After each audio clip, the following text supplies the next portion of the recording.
Thank you for your attendance tonight. Your presence is very much honored. During this event, you'll gain knowledge, skills, and learn key concepts and strategies to master your personal finances. I'm Dr. Pamela Ellis, and I'm a licensed financial educator in Maryland, DC, Virginia, West Virginia, and various other states. My interest, first and foremost, is service to equip individuals, families, businesses, and community members with the essential tools required to achieve important quality of life financial goals. I'm going to share my screen here.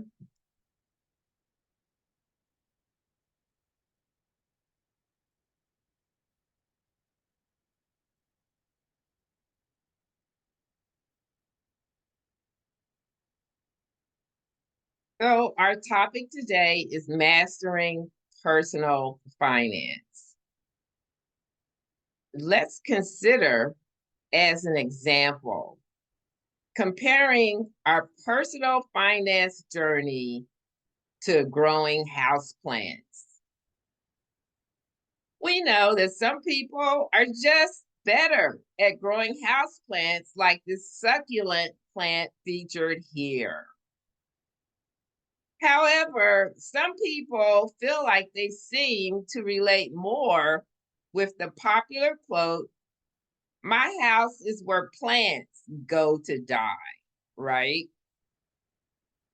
Thinking of this example, that with the proper conditions of sunlight, water, soil, and drainage, houseplants flourish and propagate to the delight of their owners and any house guests who visit.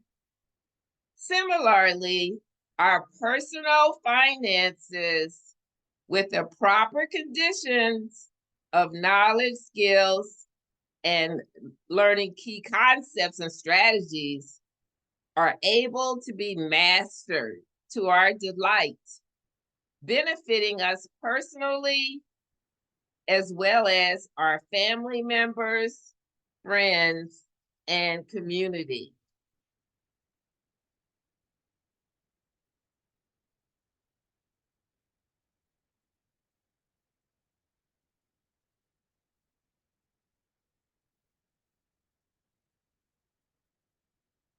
Let's begin with a poll of 3 questions.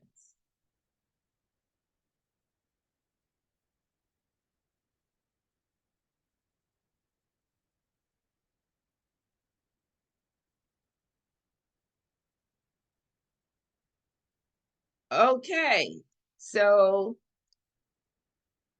I hope you can see the poll here. Can someone unmute and let me know that they can see this poll?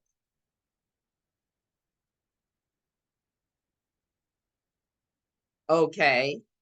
So the first question is, over your childhood lifetime, how important was money in your family? So I'd like you to answer that question for me. It was extremely important, very important, somewhat important, or not important. And the second question is, what type of messages were conveyed about money management in your childhood lifetime?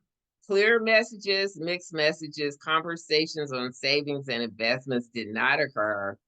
And 3, have you ever completed a personal financial needs review with a state licensed financial professional? Okay, so I do see the results there.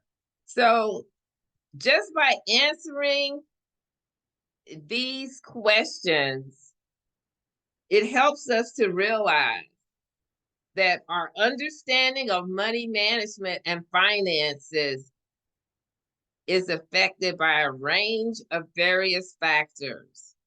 Our family values, family communication skills, economic status, and what state and federal laws are in place to ensure opportunity.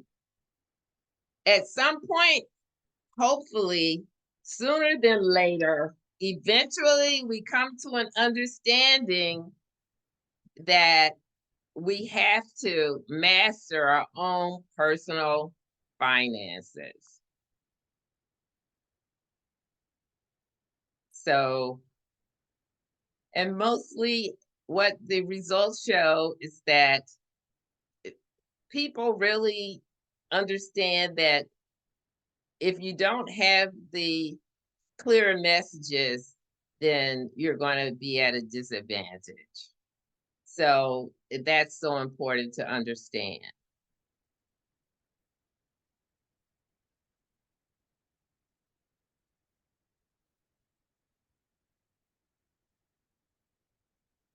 So we asked the question, who is responsible?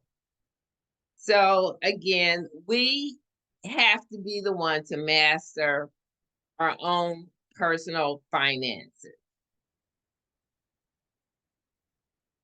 Intuitively, we come to an understanding of Maslow's theory of human needs. And here's the pyramid. And a lot of us remember this in school. I mean, this theory has been out there in high school, colleges, at the workplace. And you see at the base of the pyramid, it's physiological needs. And a lot of people depict this pyramid, and the basic concern is that we do need food, we need water, warmth, and rest. And in other words, we need the ability to pay for health care and housing and the basic necessities of life, security. And we have needs for belonging, esteem, self actualization, and a sense of meaning and purpose. So we know that this is so important. And how do we meet those needs? And we know that in order to meet those needs, you can't get housing and security and all of the other things without money, because we know that money is important. And so we asked that question. And one of the authors of a leading finance book that my organization has published, Sharon Lechter, she quotes Rita Davenport, an entrepreneur, humorist, and author, that money isn't everything, but it ranks right up there with oxygen. So, yes, we know that we need money to have our human needs cared for. So that brings us to the question, how do we go about ethically getting our human needs met? And it begins with literacy, financial literacy. So the definition that was given by the Federal Reserve Bank of St. Louis is that it means understanding how to earn, spend, save, manage, and invest money. It also means understanding how the economy works. So it's on their webpage, and it's on countless web pages, because it is the standard definition now. And people are not getting this information. So we have to be able to communicate, to convey this information to ourselves, our families, and community. And one of the organizations that have taken on this mission that I'm very happy to be involved with, and I'm appointed as a financial professional with, is the Wealth Wave organization. And with over 100 different financial organizations, we work to provide information to the citizenry about how money works. So we provide tools at no charge to the public, different publications. And this is how I first became interested in the How Money Works organization, because they publish books, and the books are powerful because they challenge the reader to really get to know money up close and personal, to look at their relationship with money and make those changes of behavior that would allow us to stop being suckers and to take control, or we will lose our money. So if we change our literacy, we change our life. So these publications are available. And if you don't have one, you can contact me and I can send one to you. The mission, the vision of the organization is a world where everyone is financially literate and has access to the tools and support they need to use that knowledge to create a better life for themselves and children. It is the #1 economic crisis in America. And we have the statistics here that 44% of Americans don't have enough cash to cover a $400 emergency. 43% of student loan borrowers are not making payments. And the average credit card debt in households is $9,333, which would cost $37,486 in interest over 30 years. 33% of American adults have zero retirement savings. So you see, it's very dire. And in order for our country to be all that it can be, and for us as individuals and families and communities, we have to know how money works, and it has to work for ourselves, it has to work for our family and community. Because if it doesn't, we end up with the problems of sleepless nights and feeling like we're never going to get ahead, and worried about outliving our money, and concerned about sickness, who's taking care of us, and if we're going to leave generational wealth for those in our family. Additionally, we know that it's a cause of domestic violence, the lack of financial literacy, that domestic violence is the #1 public health issue in our country. And 99% of domestic violence victims also suffer financial abuse. So it's imperative that this information is shared. So there are a lot of reasons why you would want to master your finances, to take care of yourself, to take care of loved ones, and to leave legacies. All those are examples of why people want to master their personal finances. And you have to determine what your why is. I know a lot of us think of going to college and transportation and housing and those bucket vacations. So how do we live our best life, and how do we have that legacy? So we need a systematic plan on life, and it's not always going to be straightforward, but working with information and with those licensed to provide that information to you, you have a better chance of reaching your financial goals. So here's a planting, and we know that knowledge over time, you apply your key concepts, your strategies that have been proven, you will harvest returns. So the organization Wealth Wave, which is one of the leading organizations in the country, as I said, the #1 financial education organization, providing resources of books, podcasts, videos at no charge to the public. And they have determined with the leadership and with all those throughout the organization, the 7 milestones that are needed for financial security and independence. So you begin with your financial education, becoming literate, working with a financial professional. And then number 2, your proper protection, understanding how not to lose money and how to save money, and how to have an emergency fund, manage debt, eliminate debt, and manage expenses, earning income, avoiding loss, and creating that will, that trust, and all the documents that you need, the HIPAA, the medical power of attorney.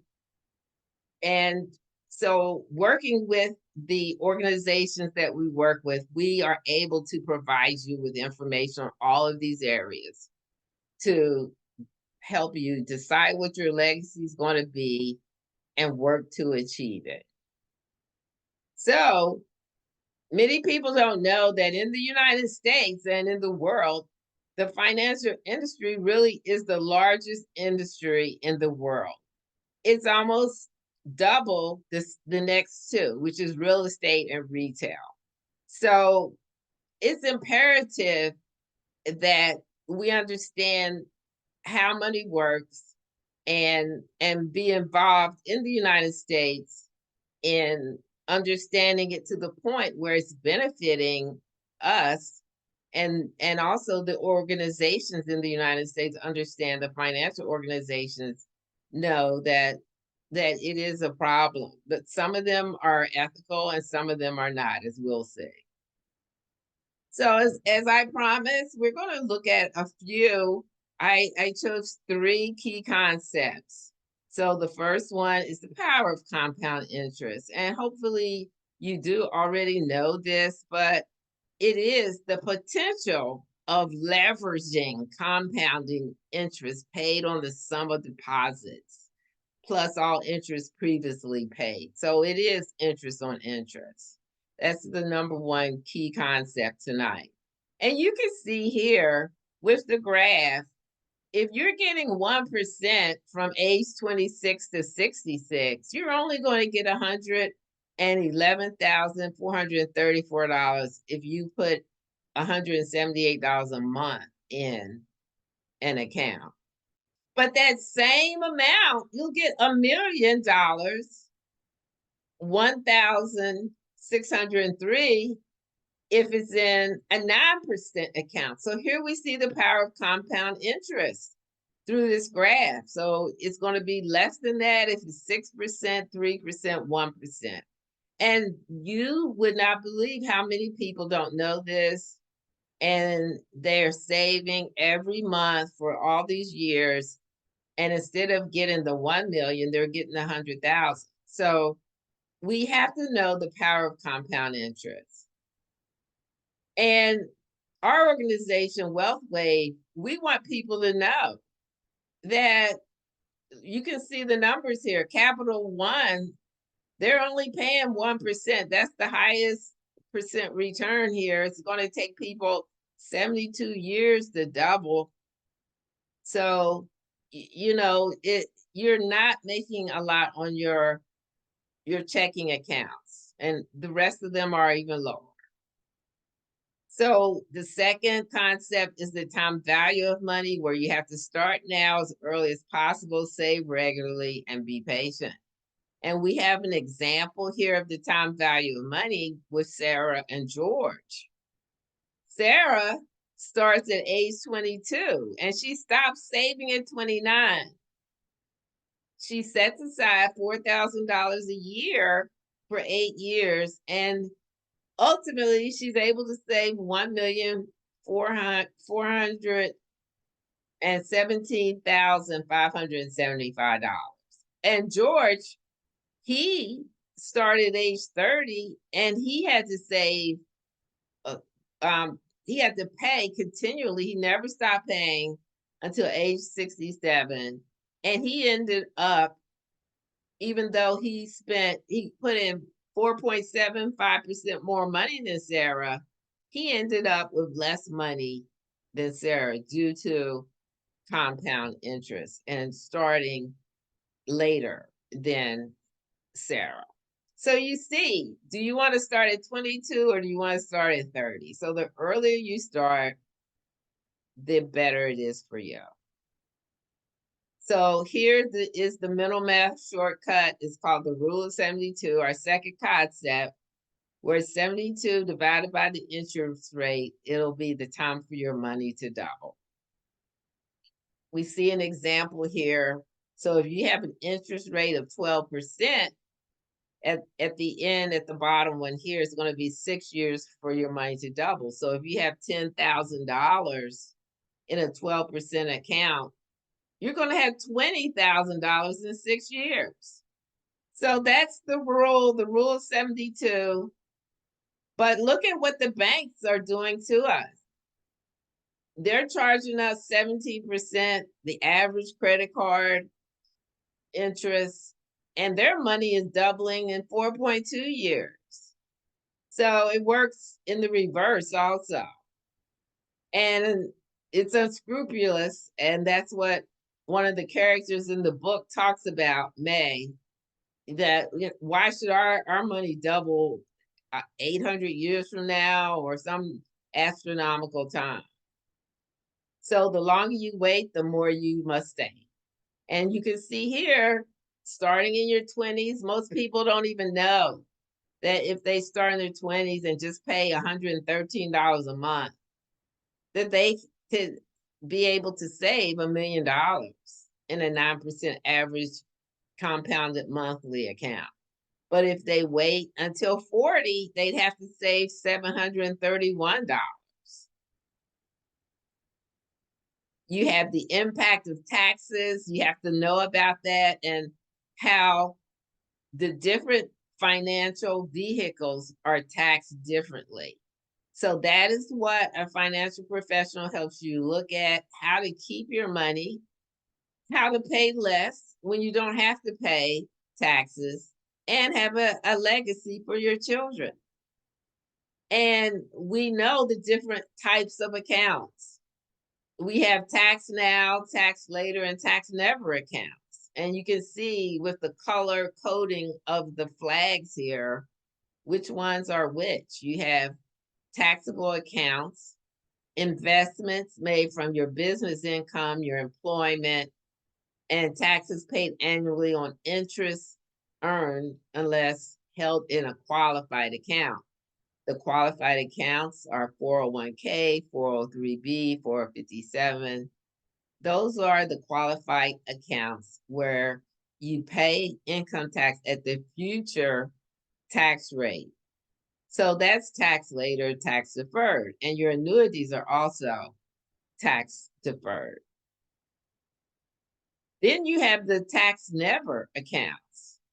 So you see that government bonds, depending on whether the bond is federal or municipal, interest may be exempt. And Roth IRAs, where your account grows tax-free and you don't pay taxes on distributions. And your permanent life insurance. So as long as your policy remains active, you will never pay taxes on distributions you take for special purposes or supplemental retirement.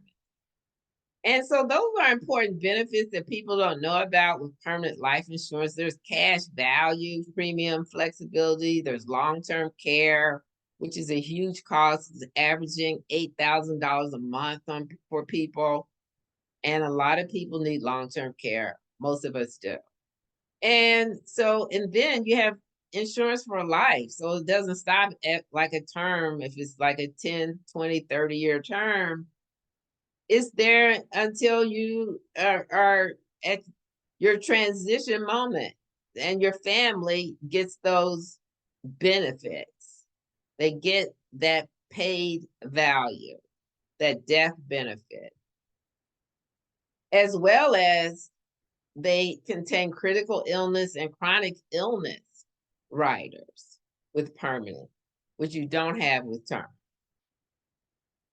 So as I said, these are the 7 money milestones that you have to know the overall proven method by the financial industry. And we need to know what they are. And the cornerstones as well: cash management, protection, investments, tax and estate planning strategies, reserving your cash, managing your debt, home purchases, refinancing, upcoming large expenses, and all of the different types of protection that you are eligible to be able to receive. We look at investments, your risk tolerance assessment, employer sponsored retirement plans, traditional IRA, Roth, brokerage accounts, education savings accounts, and guaranteed income solutions. Working with our partners, CPAs, attorneys, tax management strategies, Roth conversions, wills, trusts, power of attorney, as we mentioned, healthcare directives, legacy planning, and business continuation. So the question comes up, are you going to have enough money? If you can't work anymore, if you don't want to work anymore, we know that Social Security monthly, the average amount is about $2,500 a month. And that's not enough for people to live securely and have that Maslow hierarchy of needs met. So a lot of people have to go into insufficient income status and they live with their children. They have to restrict their lifestyle and they have to re-enter the workforce, oftentimes at lower amounts because they don't have the savings, as we talked about. We have to understand Medicare because home health care is for acute care, it's not for long-term care. And we have to have the right type of benefits and plans for our family members. Even if you're not 65, you have to be concerned about your whole family because finances is intergenerational.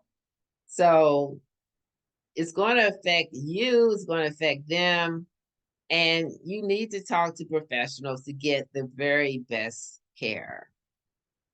Understanding the different parts of Medicare and what is going to be the lowest cost.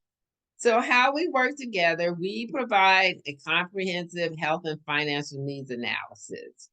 We review your objectives, your concerns, and specific goals, and we uncover the why behind the numbers and begin to prioritize and highlight areas of concern and opportunity. So finally, you receive custom recommendations and an action plan tailored to your goals and needs. So that is related to what we said. You gather all of your information and we look at it, confidential needs analysis, and then we're able to begin the process to find out how you can be benefited. So that's an overall view of what we're able to provide. And I'm happy to spend a few minutes in comments and questions. And we can also talk through my calendar schedule and by phone and also by other various ways. So those, we have to look at our goals. We have to be able to achieve our own personal financial security. And we have to master our independence. So these are the common goals that most of us are concerned about. And so we need to just continue to work to do our best to take care of ourselves, our family, and to leave the legacy that we desire for our life. So I'm going to stop sharing here, and I'm checking the chat to see if there's any questions. Okay. And I don't see any questions here. So it's very good that you were able to come tonight, and I hope that we can connect and talk and meet and be able to decide how you can benefit from a customized plan. Thank you for coming tonight, and let's connect very soon. Take care. Good night.